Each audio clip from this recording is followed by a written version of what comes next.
አንድ ጥያቄ ቢኖራቸው ቲኬታቸውን መለወጥ ቢፈልጉ የሆነ ነገር ቢያጋጥማቸው እዚሁ ያንን ነገር ሰፖርት ለማድረግ በሚኒስቴር ሌቭል በፕሬዝዳንት በሜየር ሌቭል በሚመጡበት ሰዓት ፕሮቶኮላቸውን ለመጠበቅ ሴኩሪቲያቸውን ለመጠበቅ እዛ ቪአይፒ ውስጥ ተስተናግደው ቁጭ ብለው ወደ ስብሰባ አዳራሻቸው ወደሚከፍቱት ስብሰባም መሄድ እንዲችሉ ብዙ ነገር ለማሟላትና ስታንዳርዱን ሴት ለማድረግ እየጣርን ነው። አዲስ አበባ ከመጡስ በኋላ ኤርፖርት ላይ ምን ይጠብቃቸዋል? ከኤርፖርት ሲወጡ ታክሲ እንዴት ነው የሚያገኙት? ወይ ደግሞ ሆቴላቸው የቱ ጋር ነው ፒክ የሚያደርጋቸው?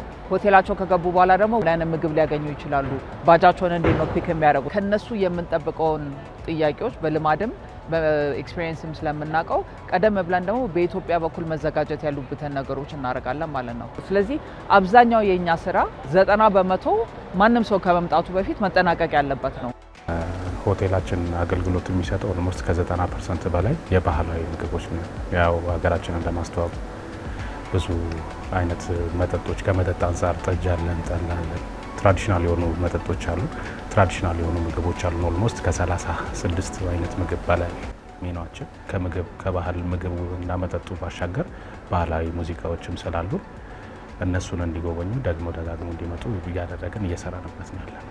በተቻለ አቅም በክፍል በመኝታቸው ንጹህ ብርድ ልብስ፣ ንጹህ አንሶላ፣ ኤቭሪቲንግ አሚኒቲያቸው ሩም ውስጥ ያለው ነገር በደንብ የተሟላ እና ንጹህ ሆኖ በቁርስ አገልግሎትም ይሁን በራት በምሳ ደረጃውን በጠበቀ መልኩ እንዲዘጋጅና ሽኝቱም መተውም በሚሄዱበት ጊዜ ሞቅ ያለ ሽኝት አድርገን ነገም ተመልሰው የሚመጡበት ሁኔታ ለማዘጋጀት የኛን ባህል በሚገልጽ መልኩ ያው ለመቀበልና ለማስተናገድ ያው ተዘጋጅተናል። ስብሰባውን ተከትሎ መሪዎቹን ለማነጋገር ከውጭ የሚገቡ ሰዎች አሉ።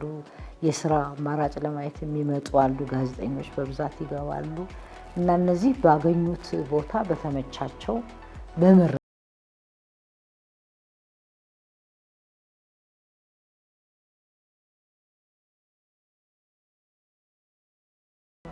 በቂ ሁኔታ ዝግጅት ተጠናቋል።